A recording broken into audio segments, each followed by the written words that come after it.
Hello, my name is Tate Hieronymus. I directed and edited the Search for Sabe series and created it.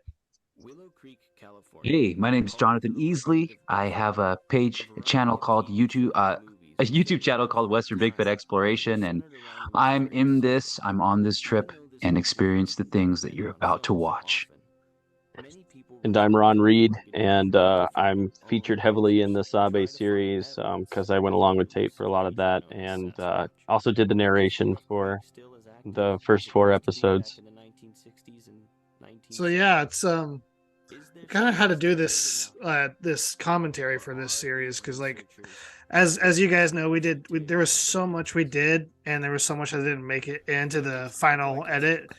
I think it was like really important to kind of showcase what we were doing.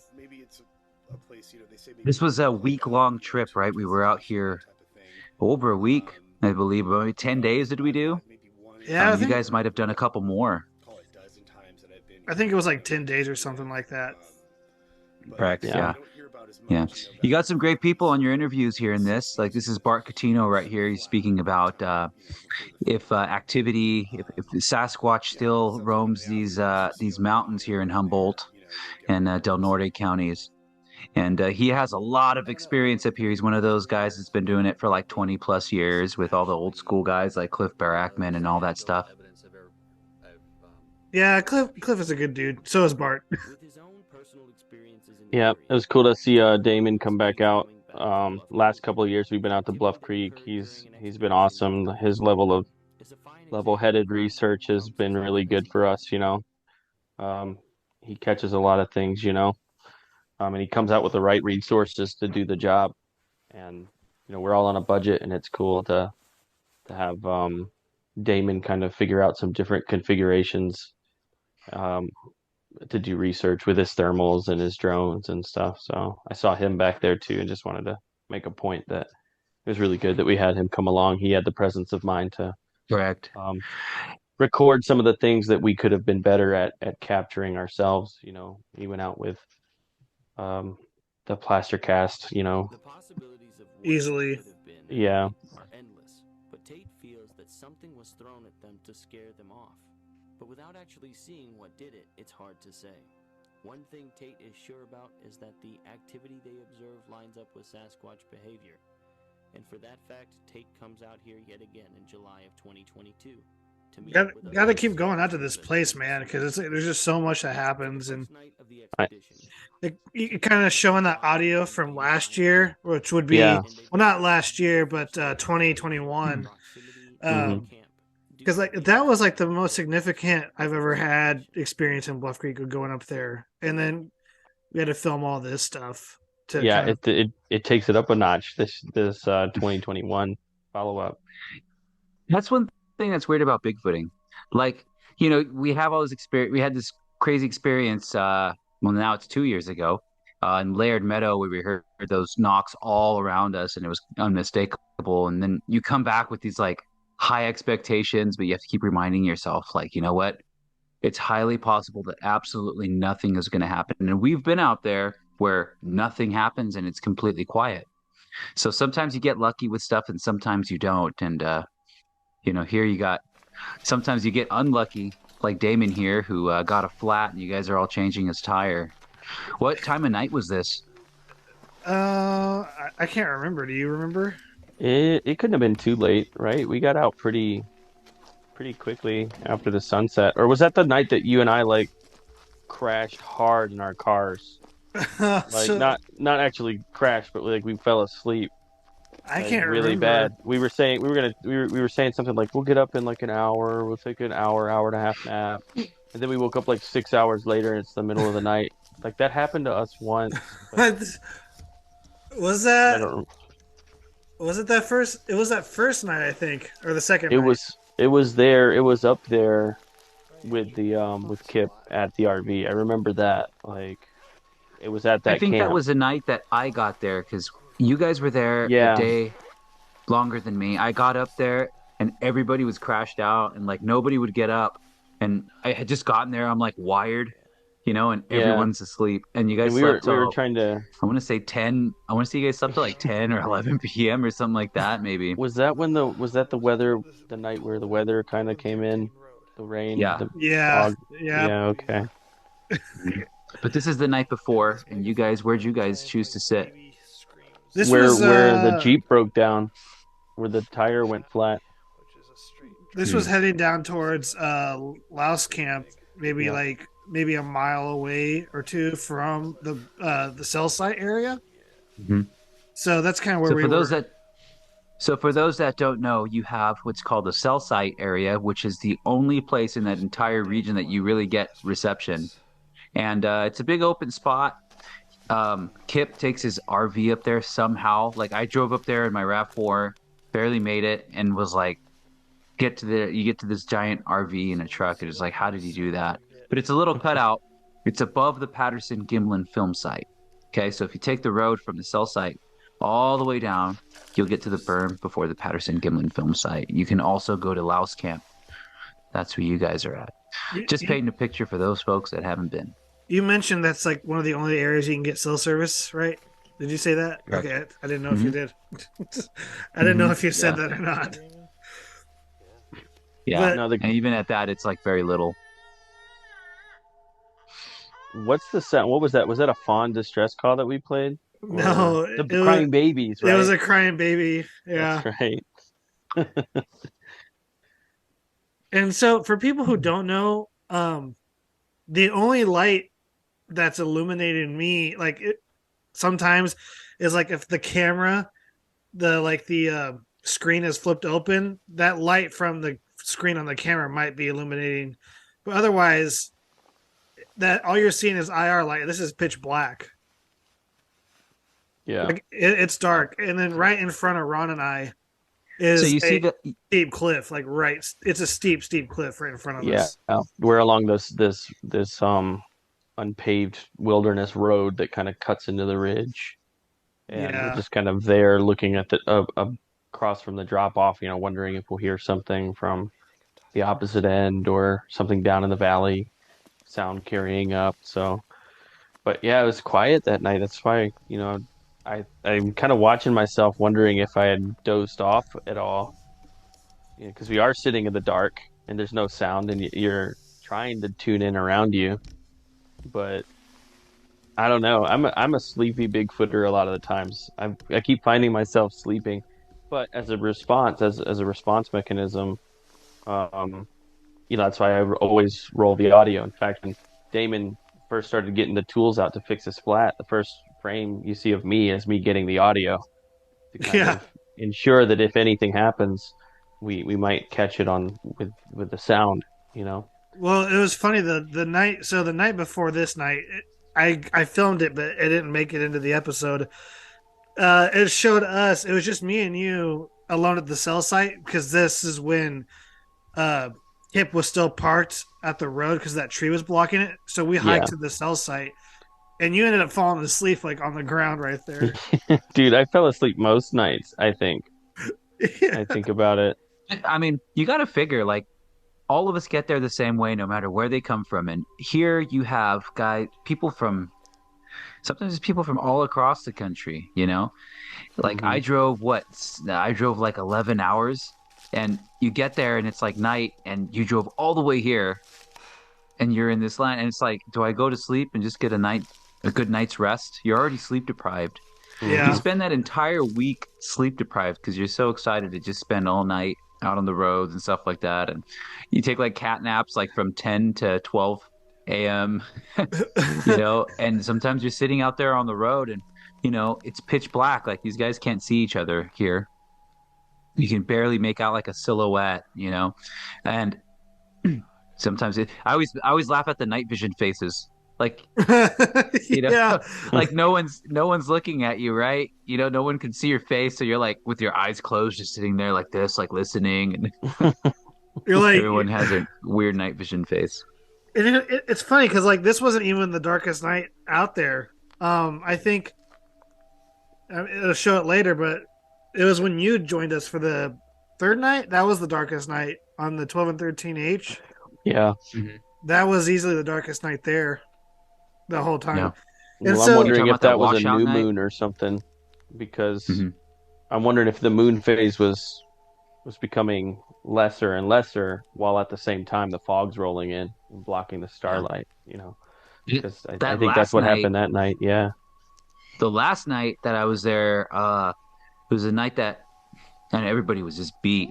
We had we had gone down to Willow Creek and back up, and everybody was just exhausted. And I noticed Bart was walking up and down the road, like a mile this way, mile this. So I joined him. Man, that night was black. Like, I mean, out of the times I've been to this area, that night was so just black. There was like no moonlight. I want to point out this part because like you're seeing this flashing right here. There's nothing weird going on, paranormal, nothing like that. What it is, it's the IR, the extra IR light. It was going dead. So again, I can't see what this is doing. So looking back at the footage, I saw it was like blinking really fast. Yeah. I watched this part. I was like, I don't do that stuff, man. I'm too cool. You guys are. That was pretty funny. So But so it's those weird attempts, man. Those weird sounds that you make that sometimes just generate something. But you guys were hearing yeah, something here, weren't you? I don't think not. I don't think this night we did. we might have heard some animal. I think it was like a stick breaking or something moving at Yeah, that point. And the reason, like, so I think I made that suggestion to you, like, where I think we waited till after Damon's Jeep was repaired so that we could make a good getaway if we had to. oh, But I proposed this idea, and I do it a lot, like especially in Bluff Creek, because Bluff Creek is like mockingly silent. Like you know that there's things out there, but you don't hear anything, and it gets to it. I get agitated, so if I'm not sleeping it because I fell asleep because I was so bored, then then I get like I want to instigate, and I'm not like that everywhere, but at Bluff Creek I often get like that, and so I said let's do an aggressive like territorial like war cry like a chimp would, like the pant hoots is an aggressive primate behavior, and whether Bigfoot does it or not, it's obvious to anybody that's remotely primate that that's like a pissy attitude, so that's it was a little too quiet for my liking, and so I at times I say, well, what can we do as an intimidation display? Because we might just get a response if something yells back at us or starts throwing things. Like we've got everything ready to record that. Um, yeah, so there's that, and then we'll see. We get later into the trip. There's another thing that I suggested, and we ended up doing, and it seemingly set off a chain of events that were was kind of exciting. So, yeah. but It's this time it didn't do any good. We just were no. making monkey noises. I like the No. weird approach thing because you're doing these new different things that you don't think to try, but they get weird results sometimes. Yeah. If you're an intelligent primate and you're living out in the woods and you're hearing the same stuff over and over your entire life, and then somebody all of a sudden shows up with a bass amp and starts playing bass guitar into the wilderness, like you might, signal your homies like, guys, you guys hearing this? And if I remember last trip, you started playing the bass It got a wood and knock. then got quiet, and then you just hear this what on a Yeah, Yeah, tree, and yeah, it's like people don't. Even I'm reluctant to give a lot of credit to like wood knocks, but I mean, if you're hearing this forest that's like dead silent and we listen for a long time. You listen to the forest for 15 minutes, 15 solid, 20 solid minutes. Then you play bass for a minute, and then you stop, and then you hear something like a baseball bat on a tree. Like, I mean, what do you say about that, right? So weird stuff gets weird results sometimes. That's good. it does. So like Ron talking about this. I think he's talking about wanting to place cameras in Laird Meadow, and that's kind of where we were gonna go. Because like what happened 2 years ago, 2021 summer in Laird Meadow. I yeah. think Unless it was a year at that point, right? A it was a year year at this point. prior. Yeah, Yeah. it was a year. So I think the main goal of this trip was the main focus was Laird Meadow, really. Um, people watching this have hopefully already seen the documentary, so we're not giving any spoils away because we went to other different places, but we kind of focused on Laird Meadow this time around, which I think was a good idea.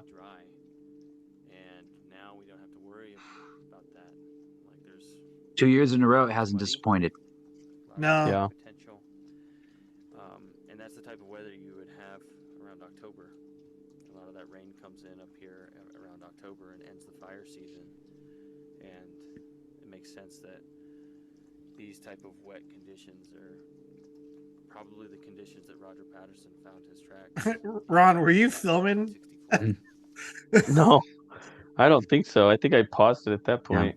I was wondering if you're Mhm. just filming into nothing. Maybe. I don't know. These are good things. These are all like, I mean, we all get to an area every year, and depending on the weather systems that have gone through there, um, Yeah. the area will look different from one year to another. Like this year, there were no berries like there were other years, right? And last year there were tons of berries. We were like walking everywhere, just like picking salmon berries and huckleberries. Hmm. This time, not so much.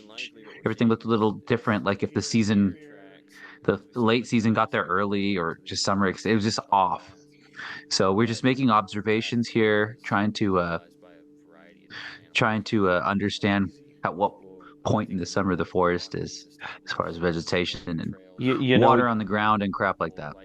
I can only imagine what kind of diverse diet something like that would have. Like, I mean, I you can't just imagine Bigfoot eating exclusively deer if the berries aren't blooming, you know. Like this thing is probably like look at all that vegetation in the background. Like there is a mixture of different things.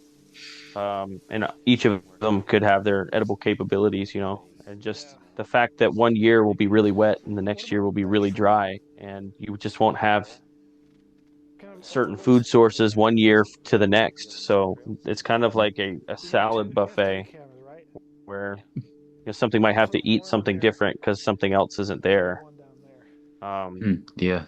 and then of course the fire ecology in that area, like burning up huge acres, and any animal might have to move miles from its prior location and then see what's available in that spot for food. So there's there's a lot. It's kind of like when you think about the science of how animals survive, like this is a toss-up area where there's a lot of change always happening. It wouldn't be easy for something that's a specialist and relies heavily on one specific thing. Exactly. So, Mm. and it's funny. Last year, It's like so you're saying like how different it is each year to year, and like Yeah. it's so funny because like I don't know, people like we're in t-shirts and shorts, but at night it got really cold, like especially up where we were, which it usually doesn't in the summer, in July, because it's usually like really hot during the day, but Hmm. it was Yeah. rainy all week. It was cold, and it was just unlike every year we've been going up there. And Laird Meadow was really wet that time, and then it mhm. was just the years before it's been really dry. There Yeah, were this a lot part. of areas in the meadow that we couldn't walk through, and the year before we walked through in the dark. Yeah. So, and then you guys come across these trees that Yeah, I showed up the this. next day and saw. If you talk about those, So yeah, how'd that break? Ron and I are about 5'11", and that tree is at least that's what 6 foot easy It's I think it's closer to seven or It was seven, 7 to 8. about seven Yeah. feet. at the break. Yeah. And what's weird, Hmm. you see like kind of like the healthy branches sticking off on the side of the tree, like on the Hmm. back side of this tree right here. I think I filmed it. It was that like one of those branches that stick out to the side. It was like twisted and broken along with that break at the top. So I don't Yeah. know. I There don't you know go. what could have See did that? it. Was it a known It's animal weird. or was it caused by See that I there it mean, is. That's what I'm talking about right there. There's yeah. looking for Hmm. things out And of that the looks, ordinary pretty to drive fresh. Google that's what Um, that's what I'm saying. There's no way that happened during winter time. It was too green mhm. still. being associated with the Bigfoot phenomenon. where Roger He, Patterson cast you a know that flag that in first break at the 1964. It was top, a you know, I goat, that still. print right there. Casted a handprint in a Hmm? small pond back in 1982. No one can see That this, pond was Jonathan. something that Ron was hoping to Girl. find this year. Sorry, I was pointing to my Patterson Gimlin cast that I have behind me because it showed Roger Oh, Patterson, who yeah. cast a footprint there in this meadow in So I think it's time to just go 1964. right over so I can see you guys. I saw you guys go over there. And obviously you found that Norman. Norman, laughing at Oh, Norman. Norman. Oh, man. was in the middle of the Norman whatever. is So just this guy Damon's dog, and he's this little pug. He looks like the guy off Men in He looks like the little dog off of Men in Black, the pug that talks. And only he doesn't talk. later on I the wish he did because he makes the right over weirdest here is noises actually you'll ever down hear and through a here. dog make. You hear him right now. And it's so funny because Yeah. it's like we'll be when we're driving in the Jeep, he's fine. It's only when we stop for a second, he starts like Yeah. whining. We're all here, buddy. It was always funny because it was hard to collaborate that with filming. You know, because we'd be Oh man. talking and everything would be quiet. And so Tate would be like, "Oh, this would be a good time to talk about what we found or what we're thinking about tonight." And not even 3 seconds in, like clockwork, like Norman would start whining because he'd be like, "Why? Where? I thought we were all getting out of the car. Why is everybody staring at that camera and not walking?" You know. It's Um, so funny. You had the weirdest dog noises I've ever heard. They sounded like human noises, and they were Pugs make hilarious. weird sound, dude. Like yeah, Yeah. there was a pug. I just watched a video where a lot of the alien sounds from the early Halo games. They were Mhm. um they were recorded from a pug.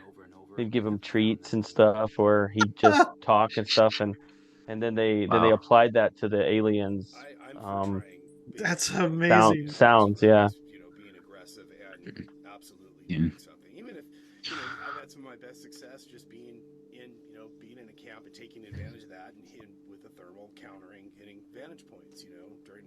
yep.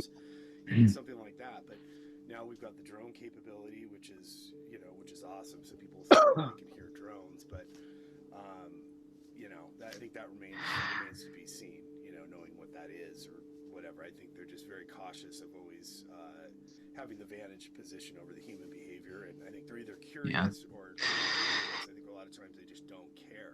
It's rare that you can. He's talking about the technological advancement and how it's related to Bigfooting, right? Right now, Yeah. it's like the technology's kind of catching up, but like he's saying, that these are very intelligent and cautious, whatever they are, Um, and so Bart's pretty unique in that he's always kind of had the most advanced units of thermal imagers. There he goes. Look at that stud.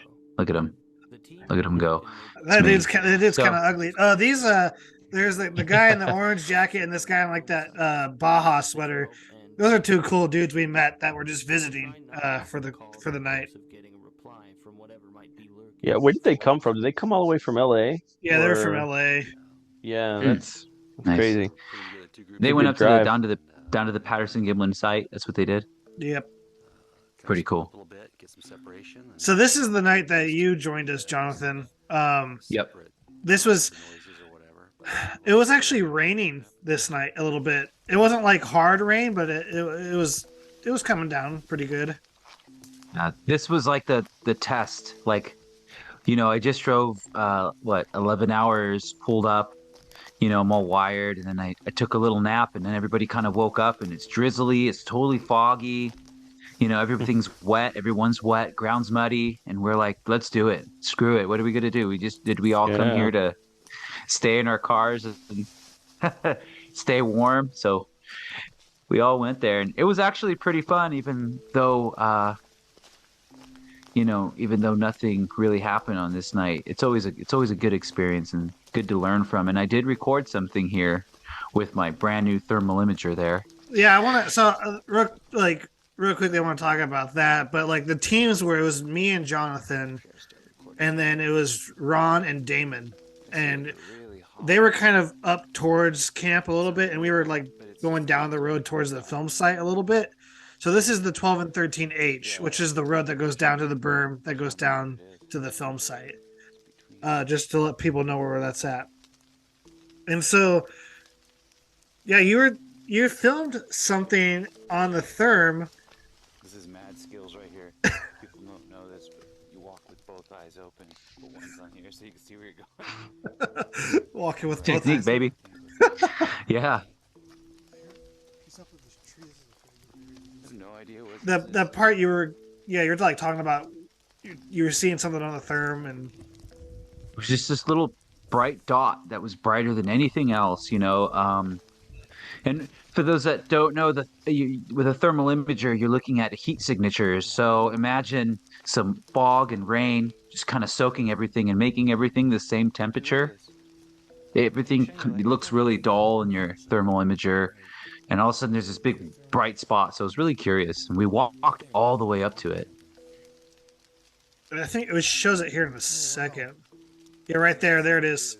There you go. That's my footage right there. That's my thermal imager, So and we it's couldn't figure it funny. out. So it's funny. Okay, so when I was editing the film together, I already had the narration all done and all that and stuff. And so I actually I was not gonna rewrite the narration to have Ron re-record it and everything.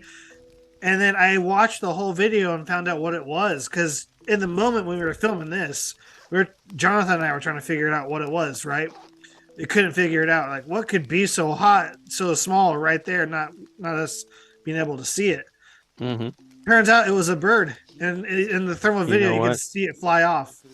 You know I what? didn't Like, see it at the time.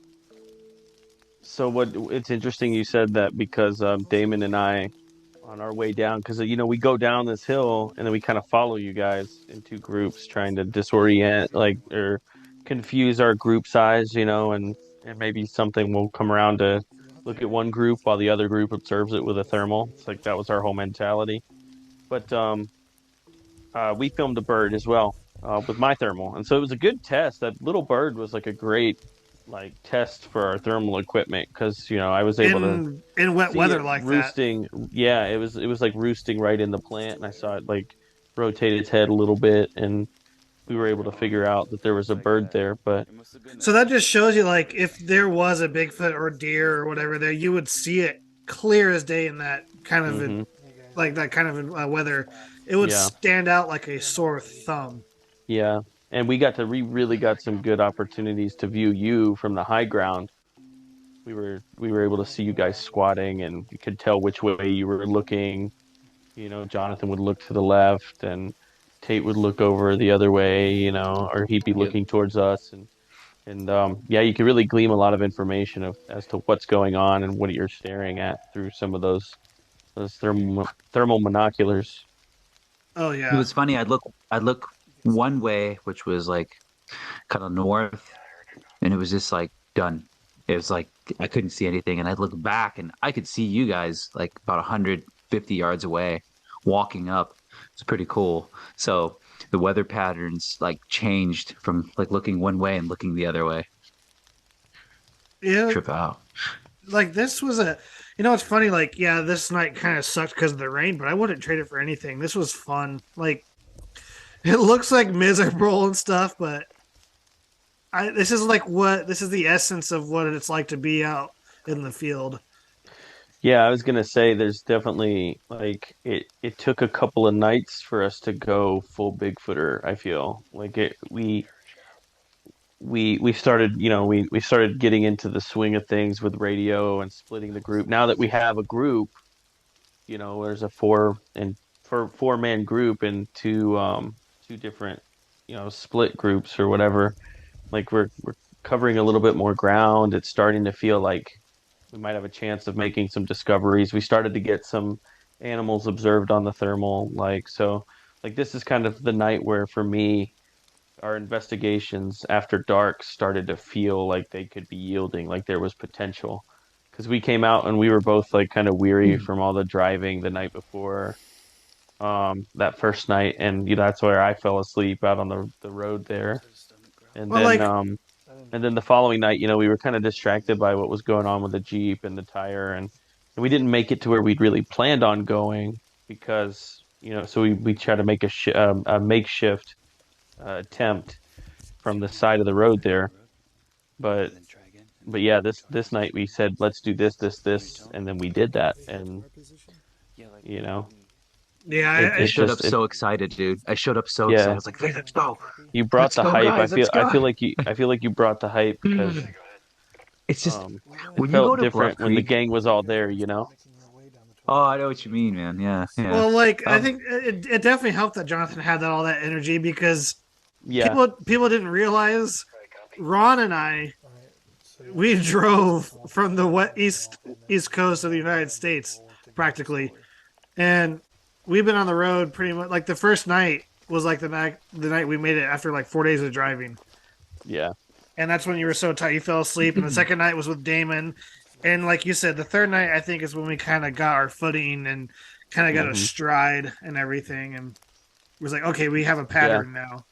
I still remember how we kind of concluded the night as we we get the last shots of our investigation, but then we were all under the easy up tent and we were taking a couple of welcome back to Bigfooting shots. oh Um, yeah, that was that's cool. cool. Yeah, what did we have? Was it bourbon or Oh shit. I can't remember I what think it I brought was. some tin cup whiskey. yeah, That's yeah. what it It was the was. tin cup. Yeah. It was really good. Um, but yeah, man, this night I remember I just got there so hyped up, and I had this new thermal imager, and I was like, dude, let's just get out there, and we're walking the road. Like you have to keep reminding yourself, you're walking the road down to the Patterson Gimlin film site, and it just feels so cool, to be there. One, and also that stuff's happened there recently. I mean, what was it? Was it last year, Jay, or 2 years ago? There was like some weird. Well, there's two things that happened. I'll tell a quick story about this road.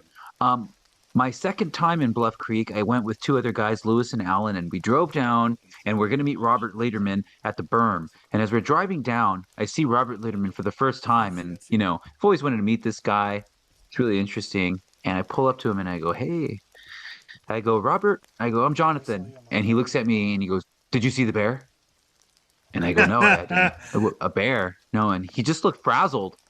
And I was like, I never met him, so I didn't know how frazzled he was, right? I've never seen him since, and I've seen him a bunch of times, had long conversations with him, spent time with him walking up and down the roads at night, and he was ex forest ranger, retired forest ranger, and it's like now that I look back, I'm like he looked really frazzled, and then it took him a long time to say it, but it's in the Bluff Creek Project book that walking this road that we're on, he had something paralleling him. He would start walking, it would start walking. He'd stop, it would stop, you know? And he got to the point where he unpacked his backpack, took out his gun, was just holding his gun and walked with his gun for a little bit. And then Jeez. he put it back. And that's when I rolled up. And he asked me, did you see the bear? Because he didn't want to say, Mm.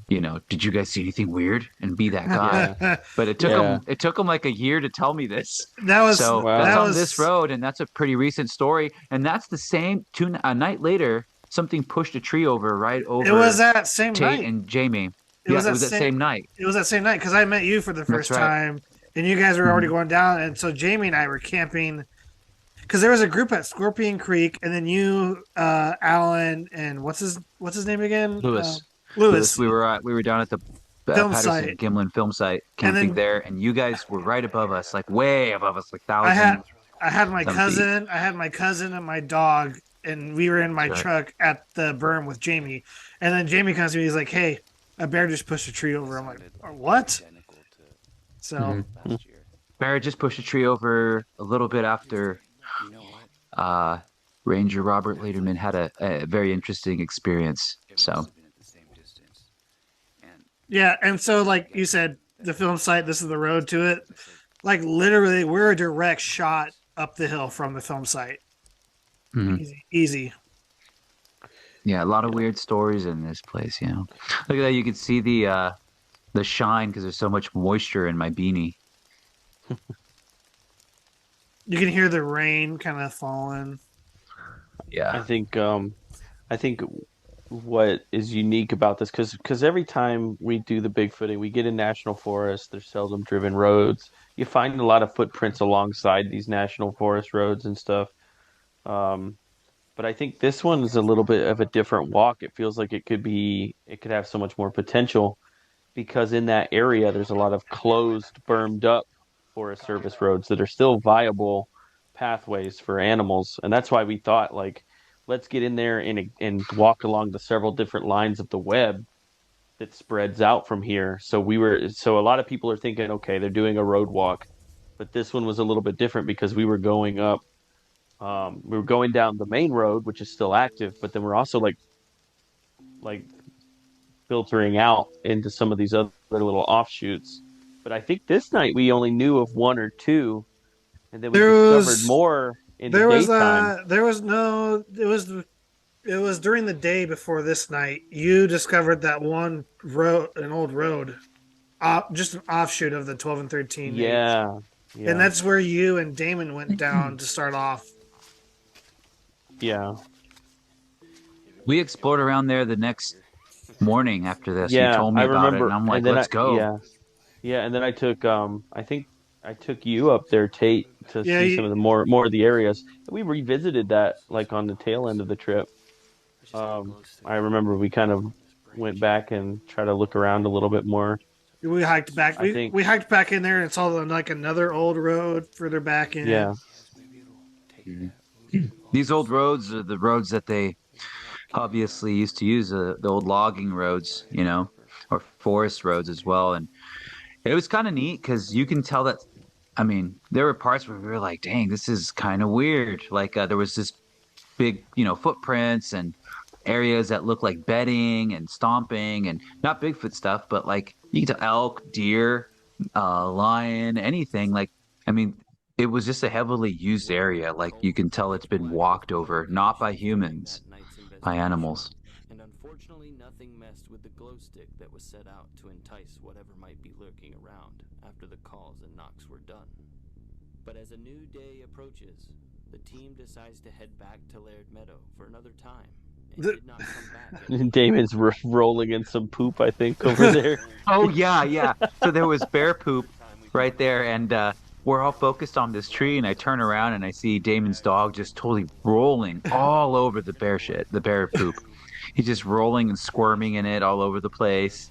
And David's like, "No, stop!" And the dog gets up and is running with bear crap all over him to the Jeep. Like, awesome. I like how like that's the main focus and not the hairs that we found. But it's funny because Oh like yeah, after I was like, I kind of took over Damon's Jeep for a second. I was like, that dog's riding in the back, not with me. I don't want Yep, that. I yep, don't yep. want that crap But on me. so this yeah. is a That really dog. That important part here. yeah. I don't know if we would talk about Norman while we're pulling potential Sasquatch hair off of a tree. Well, I guess yeah. At this point, and as long as we're okay to not give spoilers, but this stage, like we didn't really explain. I like that shot right there. Yeah, Yep. Yeah, we found some hairs, or you found some hairs, and we wanted to go back and gather them and put them in a bag. And Now, note what happened there, real quick, is that we all found hair on a couple different trees, and Ron started pulling hair off, and Damon kind of spotted these higher up on the tree, and he grabbed hair. We all thought we were maybe grabbing the same samples of hair, just kind of have one for ourselves. Um, and they had different results. So yeah. we'll tap As into that many. toward the end of this, I guess. Yeah, it was as many as like three or four different individuals, and I still have the envelope of untested hairs. So, and I got a microscope since then to take a look and see what kind of analysis we can get from it. But yeah, no, that was is it? what's up? Oh no, it seems like so. People listening to this are gonna think we're behind on the video, like there's a lag, but no, we're kind of just like really behind just on purpose. So I just wanted to point Oh, this out the because dummy camp, yeah. yeah, we're setting up this dummy camp, and so whose idea was that? Was it It was a I Use think you collectible. ROMs, wanted maybe. you know so back when I went to Alaska with Small Town Monsters, I remember asking Tate like, what do you want to do? Like, do you want to? That's Are you right. okay? Are you okay, John? I just took a little shot of Oh, whiskey and it hit me wrong, or hit me oh, right, I should it say. Anyway, happens. It happens. you were asking Tate what Um, any yeah. ideas. So I was trying to, I like to jog his brain for some ideas of like how to engage Bigfoot in the field. That outside of the box thinking is something that we all have started doing in the last few years. And two of the things that we said was a light show with some different projectors and lights and laser projections and stuff, but then the dummy camp. Um, and so I think we applied it somewhat in Alaska, but I remember saying at that time, like when we get up to Bluff Creek this year, a month or two later, we got to make sure we want to see what it does out there. You got two different populations of Bigfoot potentially, so you might get two different reactions. So one might be not interested, but then so that we were just being thorough at that point and applying those same two approaches in two geographically different areas. Yeah. And you, real quickly before we move on, you left the audio recorder in there. I don't know. Did you ever go through the whole audio yet? I think that that audio recorder wasn't functional. Remember That's that right. recorder because it wasn't using the power pack. It was like in computer transfer mode, Oh, so that's I right. couldn't record with it. That's just Yeah. Bigfooting for you. Things just never go right. Yeah. We have so many electronic devices. Like before we go out, I mean, if you look at everybody setting up, like we'll all go, all right, guys, we'll come up with a game plan. We'll all walk back to our cars. And Well, if you stand like and look around, here. you have guys going through wiring and chargers and just like scraping through Yeah. all kinds of weird electronics, like two different kinds of recorders for audio recorders, and thermal and night vision and wiring and batteries that attach to them and extra batteries in your pocket. Look at me, I have a wire hanging out. Oh, that's not me right there, but I have like a wire hanging out that attaches to my therm so it doesn't die. And then I have my other camera, so I walk around with two cameras at night. Yeah, because Dude, it is I don't think it's like your night vision wasn't working and something like that, and you had to use somebody else's in this. And Yeah, I had to lend my so thermal, I think, to you because your thermal battery died or something.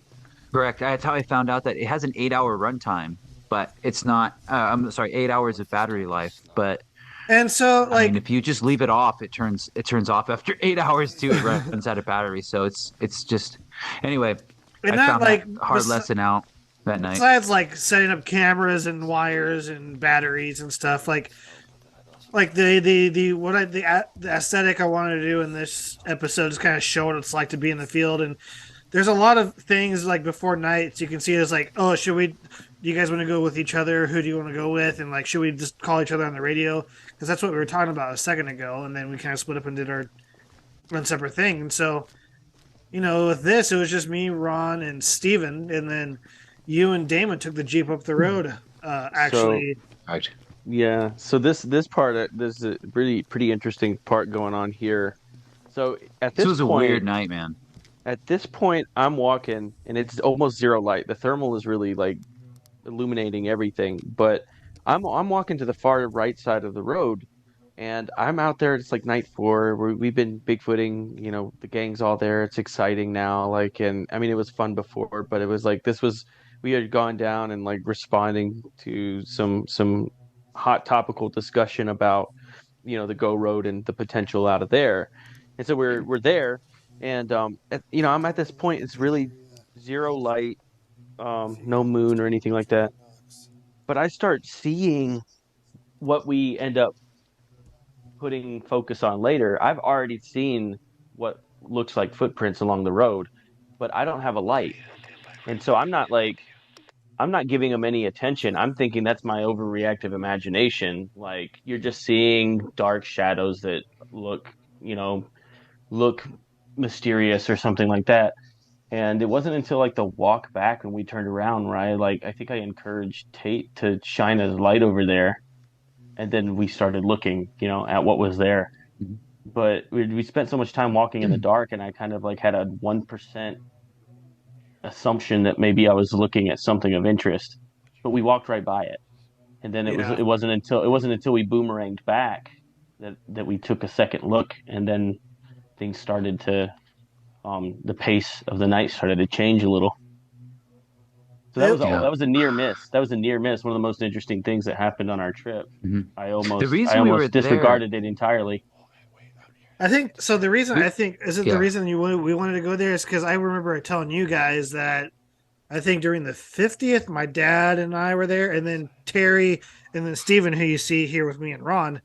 We were driving that road one night, and we stopped in the middle of the road up on the Go Road, which is where we are, and we did a knock, and we had like this crazy knock response back. And I was like, guys, I think the Go Road is a place that like I don't think a lot of Bigfooters really go and research it because it's just so like in my opinion the whole in It's the not a set location. It's just this well, it's like as long far as like the Bluff Yeah. Creek road. area, it's like the most accessible to anybody. You know, Yep. you're more likely to run into people out there than anywhere else in the area.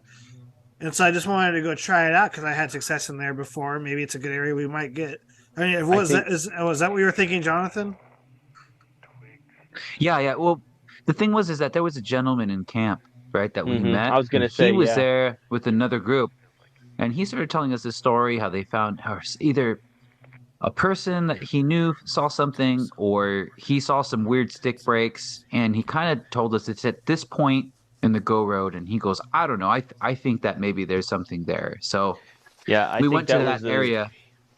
that was the thing is we kind of brought up that because I think you were thinking about exploring it because of what's happened in your personal past and some of the things that you're familiar with, but it coincided with us talking to this local researcher that happened to be in Laos camp, and he made it as an additional suggestion. So that was kind of like the dead ringer. Like, we were entertaining the possibility of going on our own, but we're debating that among other camps. And then this guy's like, I would go to the Go Road. And so they were like, we took that from which was in the middle of the list of places to see and put To it the right up at top. the top. And then there we were the next night. Yeah. That guy had a weird story. You guys remember his story about showing up to an abandoned camp? I, Vaguely. Not yeah, I was gonna say vaguely too. How did It was please do tell? it was somewhere in the region, and we're talking to him, and he says, guys, I had a weird experience, and he says I we showed up to camp at this camp, and we thought it was occupied, but then we started noticing that, yeah, the tents were up, the clothes was hung, and all that stuff, and they started noticing that everything's kind of thrashed all over the place, Hmm. right? So they hung around waiting for people to come back, and no one ever came back. And he said there was no sign of like, drug use or whatever would prompt Hmm. someone to just be totally sloppy about a campsite. And he said that I believe he had some sort of encounter or experience camping there that night, and he kind of put together that there might have been like a small family camping, and something happened, and that they took off because it looked like they just up and left, and they left all their Yeah. stuff there, and you know I don't know. It was just a pretty one of those weird stories, and it seemed like an honest story. There's um there's a movie that comes to mind. Um or a couple of movies that come to mind, I guess, fictional Bigfoot movies that come to mind when you talk about that abandoned camp. Of course, I also think of Bauman and the old trapper's story, where he comes back and finds his trapping partner dead um, Yeah. after finding some tracks and stuff. But I think of there's a movie called Stomping Ground, and they're supposed to hike to a camp and meet their friends, and it's a very similar situation where if the camp is abandoned, it doesn't look too suspicious, but the closer they look, like it was basically a totally assembled camp. But then as they're Mm. looking around, they find somebody's like severed finger with the ring on it, and it was like, Oh whoa. man. But it's a good movie, Stomping Ground. It's like it's decent. It's a low budget Bigfoot movie, but That's it. yeah. What's going on here? Yeah, I was like, I just saw running, and you guys are all of a sudden listening. Now, me and Damon are way Oh, down the road. So yeah, so what so happened that was here? another earlier how I mentioned there's a couple of times where we try to be the aggressive ape in the situation. We bluff charged. We heard some slight movement and we didn't know what it was, but I thought like, okay, if it's a rabbit or if it's a coyote or if it's a Bigfoot, if we bluff charge it, then we might prompt it to move a little bit more. So, and that's kind of what happened. Like we were able to get something moving alongside the road, and then we started kind of tailing it back the way we came because we could hear it kind of shifting ever so lightly, and we just kind of were following it. Tate will have some good commentary on that, because it just kind of from there it kept going. Like the night started to go up a pace. We just did the bluff charge, Tate. Oh, we just did the bluff charge, Tate. So yeah, okay. Um, People who don't know, so I had to get a drink. That's why they're talking like. But yeah, the bluff charge was your idea. You wanted to try that, right? You're like, hey, mhm. let's try this and see, because it kind of was like the aggressive like ape grunt like ape kind of thing we were doing like a couple nights ago. Yeah, I think that was your thinking on wanting to try that. yep. And then we heard some light movement, and then I said, well, we should charge towards it to see if it moves again, and then we kind of followed it a little bit. I feel like, and If you're something out there and you have a level of intelligence, a certain level of intelligence, and you're listening to something up the road, which would be you guys, and something starts like just completely like running and charging, that might spark it to go, oh crap, and just like start booking it or something. It's going to yeah, elicit some sort of response, right? Even if it's a bear, let's say it's a bear, and you like run on the road and it hears stomping coming toward it, then I think that that bear's going to run, and probably we'd see it. Maybe it'd run on the road or something like that. If it's something like a Bigfoot, that'd be even better. But yeah, I agree with what you guys did. Those are like and cool that's things. yeah, and that's also like the thing. Like you expect bluff charge behavior from bears or something, but Mm. people don't bluff charge a lot, The last in night that nature. we were up there, Bart and I were throwing all these rocks like over the canyon, Hmm. and he was saying that that's what that's kind of like what his bread and butter has been the past few years. That every Yeah, time he throws rocks, if something's around, you know. yeah. So Well, that's kind of so what that's we just were and that's doing. another territorial thing that people have reported out there, Yeah. rock throwing for all the way from Alaska to the Humboldt. And this is the part where you guys are hearing something, right? There's something you guys did some sort of call and not yet, right? Later, it was later.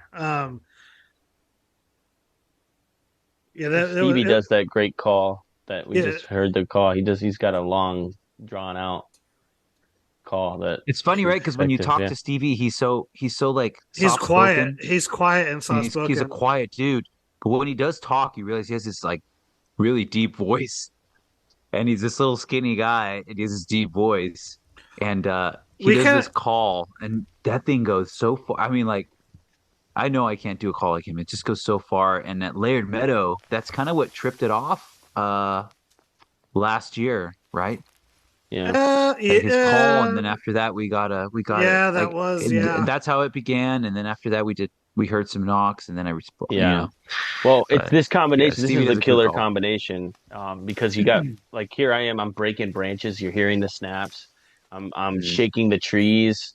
More aggressive behavior because that's been seen in chimps and gorillas. Like they will snap things as a display of strength. In terms of wood knocks and things like that, or constantly throwing rocks. Like that's not necessarily known ape behavior. With any degree of frequency, but the snapping of branches, like that's that. But I was going to say this is a combination of Stevie's long low call and the sounds of a physical interaction with the environment of like snapping and breaking and throwing things that are heavy. Like so between my physical displays and his vocalization, we had the same chain of events. Like we had the knocks and everything a year before at Laird Meadow.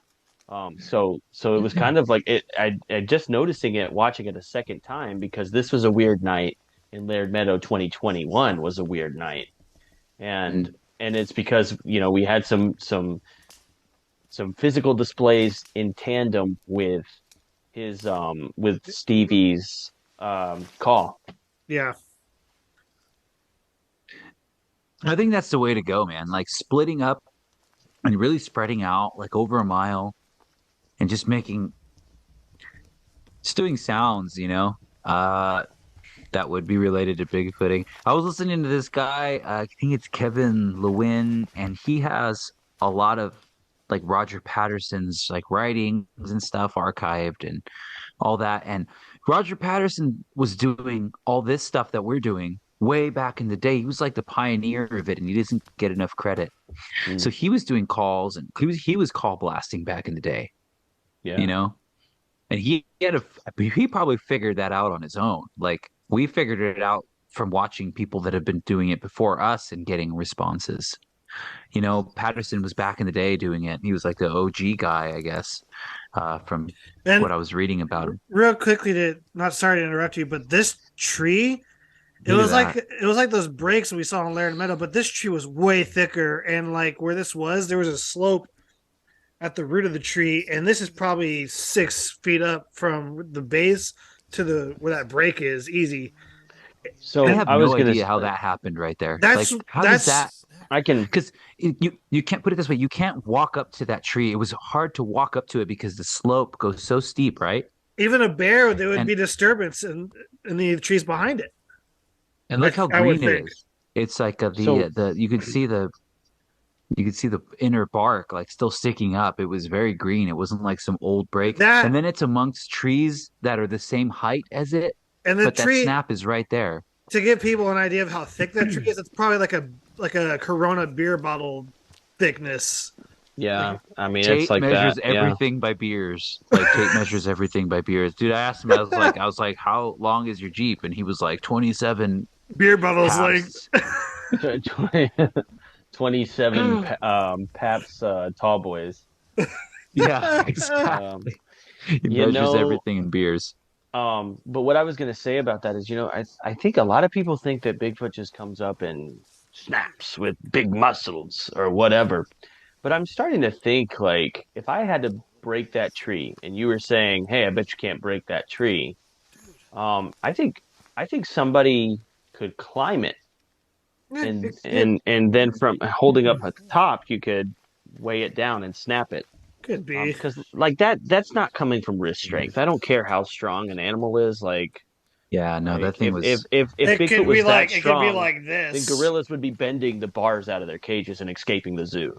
Like correct. Yeah. so I think that like maybe they're using gravity and leverage like in order to do these things and give a false sign of display of strength. Like think of how So, we did another threat that we did was we like to throw big rocks down the mountain and let gravity make us sound like we're strong, because it builds momentum on a steep slope. And it just sounds like that normal human just threw that rock 2,000 feet, you know? Um, so so I think that maybe they're breaking it in a different way. If we're inferring that this is broken by a human or a Bigfoot, um, but this part. This is we start to come across the tracks. I might mhm. finish that point later about the tree breaking. Um, but yeah, these I saw these coming in out of the corner of my eye in very very low light, and I didn't think of anything. I just thought that was my imagination, and then we Yeah, look and back, and then it's actually kind of when I unusual what we're looking at. this is that weird This is weird spot. part too. Look at that. This is that weird spot that was like a street drop off right here. It's probably 10 feet. I'm not even kidding, Okay. and it's pitch So black. to And then I do this. elaborate on just sorry, man. Yeah, Go ahead. there goes the whoops. I do. I do two whoops, and then we're kind of just quiet. So what you're One of looking at is like this game trail that leads to, and it's really steep, and there, like there's there, animals can walk it. I don't there, think we can walk it without there's no grabbing game onto trail. like tree limbs. There's no game trail right there. It Is was that not the park? Because there was one park that had this big game trail, and you see, so there's Ron Ron. starts hearing something here, and that's what kind of kicked this all off between the prints and then starting to hear something for you guys. Me and Damon are way down the road. We have like a recorder randomly placed that we're driving up to you guys. Yeah. And between the possible I tree believe this break, is when you guys told us stop the Jeep, stop where you are, and just be quiet. it was like a minute or two after this. Is this the part where there was a little bit of a game trail and like an opening, and you saw some prints go right and you saw some prints go left? Look at that. That That's that. reaction, Did That you hear dude. that face? that face is Did you hear that? Did you hear that? That's Yeah. the Bigfooter's face right there. This is one of this one of was one of this these is you the can biggest. actually Go ahead. And one of these you can actually hear the whoop back. Hmm. I can't remember. Ron, you sound like Elmo doing a whoop. Elmo. Like Elmo? Yeah. Dorothy. That's the name of his goldfish for those who don't know. Elmo has a pet goldfish named Dorothy.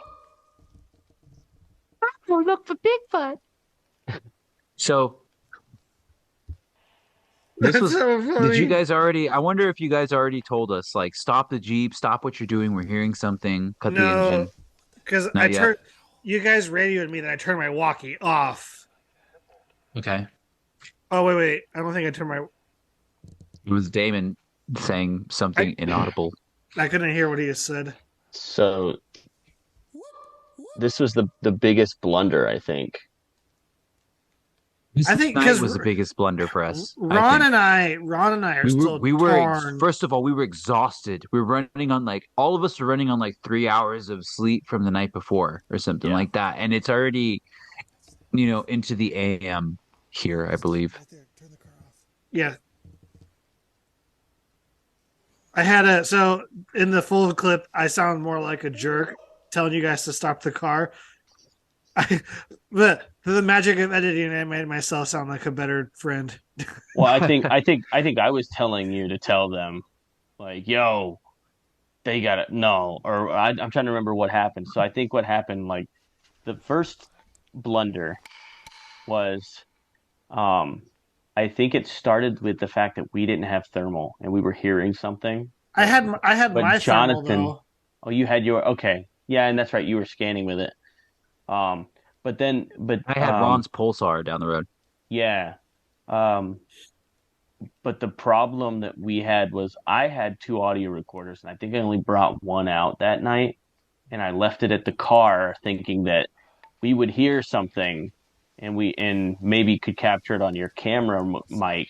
Because you asked if Um, you asked if my microphone would pick it up, and yeah, I was like maybe and then the mic that would have picked up those whoops that we was could in analyze. was in the Jeep.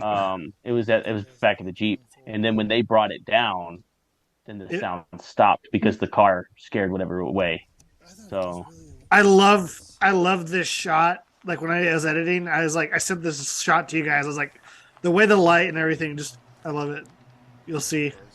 yeah, Look at that. It was very artistic. I really liked it, man. I wasn't planning on Because when that. It we're just looked rolling up and and like the Jeep was just here, right there. Mhm. I love that shot. and then look at that. Boom, there he goes. yeah. This is where we thought it would be okay if we pulled up and shut off and we're just quiet. But whatever that was, it was done after that, right? Like I think you guys might have Mhm. heard some faint sounds a little bit, but No, so right after this, it was weird because I didn't know what was going on with you guys. All I heard was Tate say, "Stop the Jeep," and Damon goes, "Oh, let's stop and let's just be quiet." So me and Damon sat there around the Jeep and we started walking around the Jeep and stuff like that. Didn't hear anything. You guys were hearing something. We pulled up, we got out, And and we showed you the I tracks and start. tree break. He showed me the tracks. I start filming the tracks. Man, I got some great footage. I've been pretty happy. These tracks looked weird, right? So we start doing sounds, and whatever this is, I start hearing it back. I think it did start up again, didn't it? Like maybe once or It twice. did start out. mhm. It did start out. Like it did. I heard it 2 or 3 times, like clear as day. And you know, we totally failed on this night. Like Yeah. sleep deprivation, monitoring, keeping up with our batteries, and just like Hey, I speak for feel like we could have yourself. done much better. I could have done much better. I'll say I could have I'm, done much I'm, better. Yeah, I'm yeah, just being a jerk. I'm just being We an idiot. no, but you could have done. We all could have done much better because we should have stayed. Is what we should have done. I think all of us kind of agree on that. That we should have stayed this night. And We should have if we camped had right there on another the two or road. three, if we had another 2 or 3 hours left in us, that would have been great. But like for the people watching, like exhaustion plays a huge part. Like you're camping, you're out in the outdoors, you're walking miles during the day, and you know, we were we were super sleep deprived. Like, look, Ron's literally closing his eyes. yeah. Look at this. We got back in the Jeep, and I remember like I had the audio like on and my hand out the window, but I was like the whole time. we, And I just we remember go ahead. there's a couple of things here that I wanted to add. So we were talking about what those whoops could have been, and Kip's wife, knows a lot about local species, and so we talked to her about it the next day, and she seemed to think that it was an owl. And if we had recorded all of that prime vocalization, then we would have been able to kind of cross-reference that sound with the sound of the owl. And so that's kind of where I feel like we failed in capturing the audio. But then the other thing is Right. we're super tired, and I took a couple of really crappy, like I only had one clear photo of the trackway and like one close up of a track, and then the rest of them, like I took a couple of blurry ones and didn't even realize they were bad quality. And that's when people like Damon come in clutch, because he actually returned to the site the next day and cast the Mhm. tracks. He went Um, Yeah. with he went by himself, I think. yeah, yep. And I don't know if I Damon put Damon It's also got so the I'm best hair from the hair samples. yeah. it and irritates me. That And irritates like me. let me tell you something, man. We were out here, okay? And like I mean, the truth is we can be out here our first night, first time Bigfooting ever, and you can record a Bigfoot running across the road and have luck, okay? But I mean, what I'm saying is like we're pretty humble guys. We've been doing this for many, many years, and we know that it's like hit or miss, and sometimes it's out of your control, and you just try your best. But we had such a good team here this weekend, dude. Like everybody that was on this trip was absolutely solid. I mean, I yeah, remember standing at Laird Meadow and whispering to Glenn, like, look around, dude. Like we were spread out over a mile, and I'm like, everybody that's here has been doing this for like years and years, you know? Oh, Like I've been doing it for around 10. Tate's been doing yeah, it for like, I mean, I'm not placing like some value, like, oh, look, we have this many years, but like you learn stuff over the course of years. You learn about your equipment. You learn about what times are very important and what times you can goof off and hang out. And everybody was like on the same page. And if somebody missed something, someone else got it. I missed yeah, audio. yeah, I missed audio. Glenn got it. Glenn recorded it on his yeah. phone. You had your recorder running. Like we all picked up something. And I'll say, out of everything, nothing really got missed this whole trip, other than the audio that maybe we missed right there. And other than that, somebody picked up something. And it's so important to Mhm. work with a good team when you're doing this Yeah. stuff. and all these people, like in my opinion, if I was gonna have to pick a core group of people to go out in the field with, like for the rest of my life, it would be everybody that was in Bluff Creek this year. Yeah, You just nailed it, dude. in my Exactly. opinion, hands Yeah. down, that would be the core group of people I would want to be in the field with forever. Because, like you said, Bart, Kip, like Yeah. these guys are so awesome, dude. well, like you and Ron and hey, Stevie, like Mhm. honestly, you guys are like we're really level head. I mean, not to toot our own horn, but I think we pride ourselves on being the level headed as we can than most We Mhm. researchers. we were able to achieve something in this year's investigation, and like as much as we see a lot of sensationalization, like in a lot of the Bigfooters that show up on TV, and they make a lot of hype over nothing, or just a little tiny trickle of something, or they make everything so grand and epic. But to get hype from being thorough and being honest and not sensationalizing things, but just putting the sweat and dirt in action, and then coming forward and saying, well, this is what we have. And I think, this is what our plan's going to be. We'll touch base more on this like when we're at Laird Meadow for that final night, but we had a lot of people who were content with where they were in camp, doing their own thing, kind of like look at us, cock an eyebrow, and want to be part of our final night. So we motivated. We we had a call to action, just because people were interested with the effort we were undertaking out there, and that speaks volumes. I think like we're not pushovers. We know what we're doing, and we are humble, and but to see somebody like with such some of the people in camp like Bart, like who have such um a reputation and a history in doing this, like actually care about what we're doing to want to be involved a night, like that's really cool. That's It does. It speaks volumes for sure. Yeah. And like, it's funny because like we all met each other here. Like I met Ron here in Bluff Creek, and then I met Jonathan. And I think it maybe took us a few years going out with each other to get our rhythm. But I think ever since then, now I'm not saying like the Bluff Creek project has not been people researching the area, but I think ever since the three of us met, for sure, we've been really putting boots on the ground in this area, working it probably harder than it's ever been in the past 50 years. Since like the There you go. Yeah. P&W expedition with Tom Slick, we're probably the only ones really, really pushing hard in this area. Here goes this, ready? This is going to sum it up right here. Every single person you see on this video, every single person has spent thousands of dollars to try to record something of Bigfoot out in the field. Everyone spent thousands. I've spent thousands. I mean,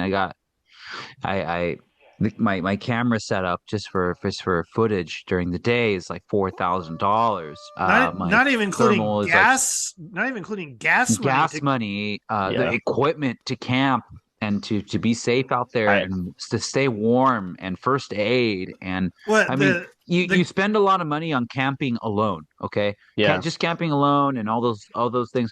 Those come in, but to spend an audio recorder, $120 here, $500, $600 on a thermal imager, another $250 on a night vision scope. Yeah. What are you going to record audio? And it's like you want to be foolproof on gathering evidence. You need everything. I think a lot of us are closer to tens of thousands. Well, okay, I was going to say maybe the only exception is like Stevie because he's young and he Stevie has that kick-ass night vision, dude. And that thing runs. And I was gonna say he's spent thousands at least, but inadvertently through his mom. But I'm saying, I think for this trip, I think I spent around $4,000, and that's just this one trip. That's not including the year before that, the year before that. So I'm probably $20,000 in. Yeah, and this is like so cool. I stopped counting. Stopped counting. This is the culmination. Counting too, just because. I don't want to be able to say, "Oh, I spent $10,000 trying to look for Bigfoot." Like, So this is the culmination of like the whole night. You got Kip, you got Bart. There's Glenn. There's Ron. Kind of like somewhere. There's Jonathan. So I wanted to mention this. Go ahead. I just wanted to mention, we're all setting up various shots. Jonathan's over here. And Tate's got this angle, and I let Tate set up there, and then he's like, well, where are you going to get your shot for your film when you eventually make it in 10 years or whatever, and so we're like, well, let's do a cool shot up there from the top of the car over the top, and I think we went all the way through without hitting record. I forgot to hit record on it. Yeah, so he's like, don't worry, I'll take this spot from you, but I'll get you a better shot. And then he didn't hit record, and I was like, well, I guess we'll just use yours then. What was that guy in the red hat? He was like actually like my first fan that I met of the Bluff Creek Project podcast. Oh, yeah, that guy was really, really cool. He came out. He had heard the Bluff Creek Project podcast, and it was cool because when I introduced myself, to say hi, he was like, "Oh, I've heard your episodes, and I've heard you." He's just really in tune. He's new to all this, and I was like, "That's it." When I was new, like what better place to fall into? Like this guy Like fell this into like the guy, Yeah. coolest Yeah. people. Everybody wanted to help him, and everybody wanted to give him like the best experience and teach him That everything he wants to know. And I was like, I damn, that's how I would want to start out. And I look at can these I people. Look can at the vouch people, for dude. that. Yeah, you got Ian Carton in the back too, like and he was such a big help with some of the nights. Like he was there for, our every night at pretty much every night we yeah. were, because we went to different areas. He was there with us. Yeah. Yeah, I, But I think I think that we need to elaborate on what's going on right Oh now. God, But the it's up to music you. in this is so loud. Hold Look at that on, sticker. Look at that sticker on that car. It's a Western Bigfoot exploration sticker, baby. hold on. I'm gonna let this play through. This music is so loud. I forgot. All right, it's all right.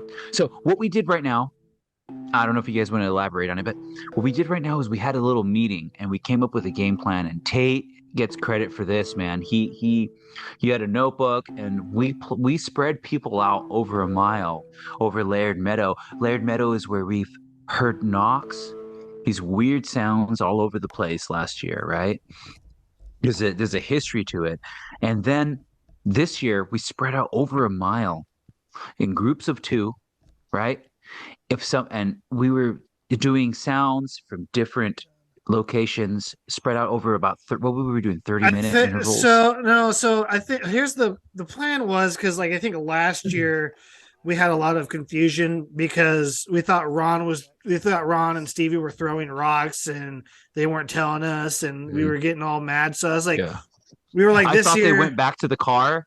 Me and Eli were like, oh, they're at the car. I can hear the doors shutting and doors hmm like moving and stuff like that. So And this we're a year we were mile up the like, road.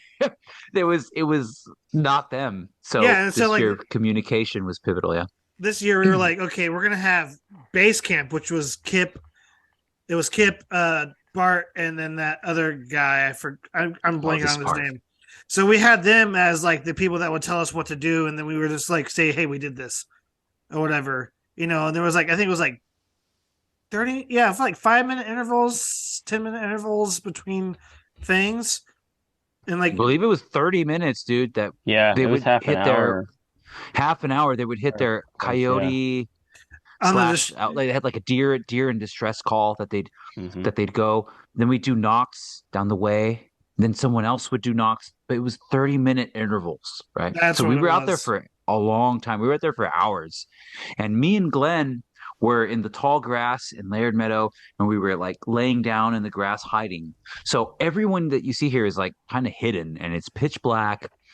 And Ron's that kind of directly ahead choking of sound. us. Yeah. Ron's So directly ahead of us, and then you and Glenn are like directly to the left of us. Looking, if you're looking at the shot right now. Yeah, yeah. because there was a big When you meadow say and there was a directly little left, I mean meadow. we're in the meadow way across the Forest Service road, right? Across this Yeah. meadow, across the road, then into another meadow, Yeah. So if So I you see remember correctly, Mhm. if I remember correctly, Damon is on the high road to launch his thermal drone. and And then then we have Terry and Stevie are on that back road behind back the road. big. Yeah. So we had to do a lot of mapping, and so like all the times we went to Laird Meadow, we started to get a layout, and we started to predict where we could station ourselves to where we wouldn't overlap with the trail cameras. And so yeah, we had Steven and Terry kind of on that back road watching if something tried to take a back route around the meadow. And then we had three people, that's Tate, Ian, and myself, kind of in the big meadow, Glenn and Jonathan in the little meadow. You had Kip and Bart and the newcomer, kind of all hanging out there along that road. So they were scanning outside that camp area, which is exactly where Paul Freeman cast his tracks in No, no, the no, little no, pond in Bob no, Titmus, '83. Bob no. Titmus, Bob Bob Titmus. Titmus. Oh, what did I say? What did I say? Freeman? My Yeah, bad. you said Paul I Freeman. I meant Weird. Bob Titmus. Yeah. hmm And so you have a history of couple tracks from '64, being Roger Patterson, and then you had Titmus in '82 or '83. Take some really great casts out of there, including a handprint. So that's why we're there for the history and then the recent things that happened to us. And it's really cool to see like what we were saying. Like I remember when I was the new guy in the Bluff Creek camp, like when I came out to Louse camp in 2019 or 2018.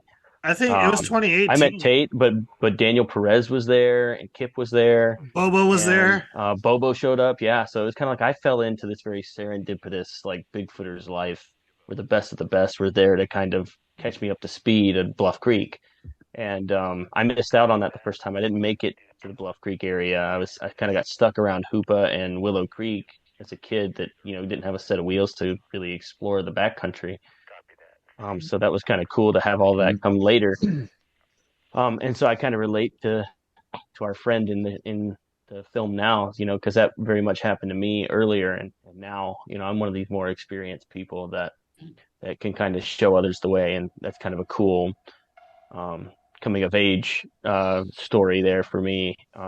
But the other thing I wanted to say was just the variety of people that normally wouldn't work together, but we kind of we brought these people together. This sense of unity, like Glenn's doing he's very original, does his own thing, and has certain beliefs that and then Bart's very particular about how he does his research, but we got everybody to kind of collaborate, and it was a great night, and I think we all had a lot of Everybody, fun. everybody was game. We were all like, "Yeah, that's a great idea. Let's just do it." And then it's like you said, not only like different backgrounds and research, but just different ages of people. You had like people like kind Yeah. of older, middle aged, younger, and it's like all these generations working together with their knowledge, kind of converging in this one area with their all their combined knowledge. I think was really good. Hmm. And then that's the other thing I liked about it. It's like we set up like this trap. If anything was gonna walk through, we would hear it. Otherwise, it would have to walk around a huge area to avoid us. Correct. All over the course of a mile, stretched out over a mile, Easy. we And we had had a groups of two. therm. We had this web, and everybody had night vision. We split up strategically into people that had either night vision or thermal imagers, like Glenn. So I was paired up with Glenn, and Glenn goes by the Brown Dwarf on YouTube, the Brown Dwarf. Now, Glenn has certain beliefs that maybe they're interdimensional or whatever, but so people have their certain beliefs, and I always say this. I'm like, look, we're looking for Bigfoot in the same way. We're looking for tracks. We're looking for to record one on evidence. Whatever you believe they are, an ape, hominoid at some point, relict hominoid, or supernatural, whatever. We're all looking for it in the same way. And he's one of the coolest guys you'll ever meet. And he's when stuff starts going off, he's a solid guy. Like he doesn't get all crazy and stuff. He's just like, Hmm. okay, it's happening and I'm documenting. So to go over what happened here previously, you might have seen the subtitles where I'm kind of explaining that we heard these sounds behind us. We're all doing knocks, we're doing calls every in 30-minute intervals, and all of a sudden, me and Glenn hear this. We were the only ones that heard it, but we hear this. It sounded like King Kong on the mountain. That's the way I described it right after.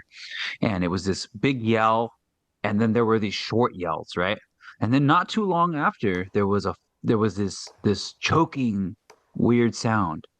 And the experience, I said it on the radio. I go, there's this weird choking sound, and as I was saying it almost, I realized, I go, oh my God, that's a fox. That's right. And Glenn goes, yeah, it's a fox. So that just goes with experience right there, you know. But we heard that sound that it sounded like a roar up the mountain. I'm trying to keep it together, like reporting it. Like, guys, we heard these vocalizations and they came down from the mountain. Then Damon got on the radio and he's a mile up the road and he's by himself. He has a drone with a thermal unit on it, and he's also running audio. But he heard what we heard, and he says, "I thought that was my imagination." He goes, "Yeah, I heard it too." And he described later on when I met up with him, we both described the same thing to each other. So, luckily, Glenn was running his iPhone, filming around. It was pitch black, so he can't see anything on his phone, but he recorded the audio. I sent that audio to Chris Spencer of the Olympic Project, who has become I don't know when to say an ex. He wouldn't call himself an expert. He would just say he's a learner. But I think he's kind of an expert because he's been doing it for so long. And he's reviewed so much audio that he can tell you what animal made what sound in the audio. And he listened to it, and his response back to me was, "Look," he's like, "that's weird. I hear if you can rule out canine, he said, and I'm not talking about coyotes. If you can rule out canine, he goes, I think this might be the quotes target species. He goes, I can't come out and full on say, yes, this is the target species. This is what you're looking for. He I don't. says I it's don't. very suspect I and it's don't think very there's strange. any. I don't think there's any wolves in the area either. No You only have wolves, the only coyotes and dog, foxes. The coyotes and and he was not foxes. talking about coyote, and he was not Yeah. talking about foxes. So I mean, I was with he was Bandit, talking like more about the like a domestic dog, and yeah. I don't think I heard Bandit bark the entire It trip. it wasn't. No, So I was right with him, and he didn't have any reason to bark. There was nothing mhm. that kind of set him off. And the sound came from the total opposite direction and Right. far, far, far, far away. There's that Now, this shot is from Damon's drone. Damon. This is such a cool shot because this comes from the area that we heard the sounds from. So initially, we were very, very, very excited about this drone. I was very excited about this drone footage. But this is Bigfooting right here, man. You just sit around for hours and listen and try to elicit responses. And guys have been doing it in this area since the 1950s, And I think there's a like I said earlier, like I think we're some of the only ones in recent years that have really been hitting this spot as hard as it probably has been hit Mhm. in over 50 years.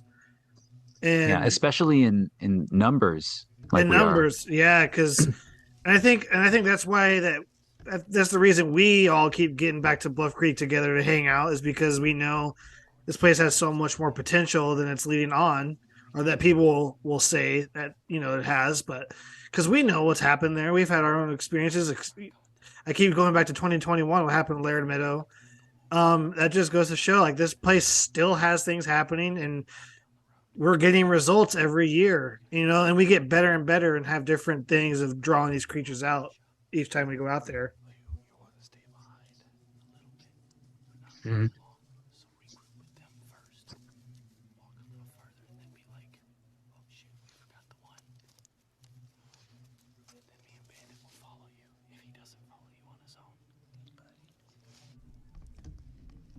Yeah, so I left. And so I like so I love the series and the fact that I left in like our over um excitedness. What's the word for Mhm. that? Or overzealousness. And then I like the fact that I Still think I not a said word. whatever. Shut up. I'm I kidding. I I was like, because during the night, I was like, hey, you guys heard that bird? And I wanted to leave the fact that in there, you're like, oh, Tate said he heard this bird. Because I like the fact that you can show that we like kind of argue with each other, but we still are like really good yeah. friends. We're really good friends, Mhm. at the end of the day. Because Oh yeah, I yeah, yeah. I Well, like that we we're know. workshopping the what's going on. Like this could be this could be an owl, and like we're having that discussion and being honest with it. Whereas if you look at so many things on network TV, like it's obviously an owl, but they're taking advantage of the fact that the general viewer doesn't know what an owl sounds like, and so they're like, "What Right. is that?" Cut to commercial, and then it comes back, and it's like, "We heard a strange vocalization." And they never Mhm. take the time to explain it. It's just they want you to presume that Bigfoot was actually out there, and then got bored and walked away, you know. And then, but then they continue to use that as evidence and renew themselves for another season. Exactly. So we don't do that. We've had exactly. We've had lots of discussions over stuff that whenever we hear something, we'll have this description and we'll even play devil's advocate, with each other, like, okay, could it have been this? Could it have been that? Why isn't it? And that's so important because I feel like other people don't press themselves on this issue. They just go, "Oh, Hmm. I heard a tree knock." And they go, "Oh, wow." And it's kind of like, well, Yeah, could it they're have here. been this? Could it have been this? Like, and that helps you personally. Like when you have to answer these difficult questions, like, did you hear this after? Did you hear that before? Could it have been this? You know, I mean, process of elimination. Like we're all. That's what I like about this group. All of us, kind of press each other and try to get to what it could have been. And sometimes we hear stuff. and we'll be like, "Wow, that was awesome." And then 20 minutes later, we talk to each other and go, "Yep, that was probably a fermented owl, or Yeah. A an fermented owl owl. hooting, or something." What's it called? A fragment? Yeah, Flangelated. Flangelated. flangelated, which somehow sounds worse than I don't, fermented. I don't. Yeah, the ferment. Yeah, he's just Flangelated. taking a drink out of the whiskey bottle. The fermented Exactly. Yeah. owl. He's cool. I'd hang out with him. I'm drinking some fermented beverages right now, which probably prompted that commentary. But we all press each other, and we eliminate tons of stuff with each other, and Yeah. none of us take it personal because it's not like ours to claim. It's not like this weird Hmm. thing. A lot of people have these weird egos and stuff, and that's why I like this group. We're all in it for the science of it. We're all it for data collection in the right way. So And like because like and we're all like building each other up as like we want to grow together in this subject, and like you said, we're in it for the science, not for the fame or ego or whatever. I mean, Hmm. I would be lying if I said we didn't develop an ego just from the success we had, because anytime you have success, you kind of develop an ego, but it's important to keep that in check and ground yourself to reality So and not let your ego take over. yeah, so I have some stuff to add to that, but I like right now I oh, have the here goes where I camera, and I really like your decision to put this in like the end result, because I'm asking these guys, you're seeing a change of style and perspective, and I appreciate that like you wanted to like leave this included. Like I'm walking around with the camera, and I touch base with these guys, and he's explaining a lot of what's happening with the audio, what they're hearing. Yeah, because I think that's important because like I think a lot of like look how sleepy Glenn is. we were talking Yeah, earlier about like TV shows, they would not put this in, they would just leave that out. right, right. And like it's important to say what happened because that was the whole point of the Yeah, series, to do a honest approach to the subject and say what happened. And this is what happened. And to say yeah, this, we have no like problem debunking ourselves. Like it's always a learning process, and what's important to all of us, every person you see here is not, how it looks or whatever. It's the truth. And if the truth is that it was some animal, that's great. Like cool, we yeah, just learned a new animal sound. And next time right. we go out, we're going to be more prepared. But right now I'm like describing, I'm like you can see how excited I am about it. And Glenn there, I mean, we heard the same thing. And it was only me and Glenn that heard it. And I'll never forget, like, dude, I could barely see his face in the moonlight. And like I remember his eyes like just lighting up when we both heard what we heard. It was just this yell from the mountain. And this big old roar. Like I can't stop smiling here. I'm just like, oh my, I can't believe that. I just kept saying, I can't believe I heard that. I can't believe I heard that. And You Yeah, know? I want to add something real quickly. Like, tell me if you guys agree with me, but like, Glenn looks really tired there, right? But I will say sometimes with a shot of adrenaline, when you hear something, it takes all your energy at once, and then after the fact, you kind of get really tired. I yeah. mean, That's so I true. I That had a is lot of so true. anxiety Yeah. when in some of my escapades around Falk, Arkansas.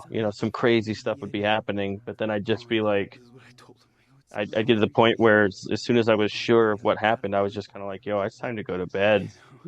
Like I just heard some of the best audio of my life, but I'm out. Like it's time to you go back to my tent yeah, you and check out a turn little in. bit. You almost Um, check out at this like yeah. a point. Mm. But no, Yeah. I really like that, you have this series centered on honesty and portraying Bigfooting as it happens, in a very realistic way, not a TV portrayal like where it's, a fraction of the time, fraction of the investment. It's all about the camera angles and the production. Was that your I moon shot? Speaking of camera I shot, think so. I might be, yeah. I don't know. But I really do value that because even people with integrity that are involved with the reality TV and some Bigfoot network stuff, like I've heard individuals say that like as they are experiencing something, they might initially hear a coyote or an owl and get excited, and then later, seconds later, they will say something like, "Oh, this is it's an owl." But then the editors, the producers have a field day because they could just cut that part out. And Mm. I like that, Sabe doesn't do that. You keep the conversation as diverse and as honest as it is, and those individuals feel cheated because they're rational thinkers and they want to maintain the integrity, but the series doesn't allow them to do that. So I think you did a good job with Correct. this one. Yeah. I agree on that, man. It's real. This was real Bigfooting, and real people that have invested years and thousands of dollars of their money, and it's like, this is the end result. We got lucky on this one in the sense of the hair collection and also the audio that Glenn got, and I think Ron has lying I'm still around I'm on one of still his I'm memory still chips. I'm still filing around, and I Yeah, wonder if I missed something, but I think I'm gonna follow up on that today it's actually when we're there. done It all was here. nice and loud. It's Yeah. gotta be, yeah.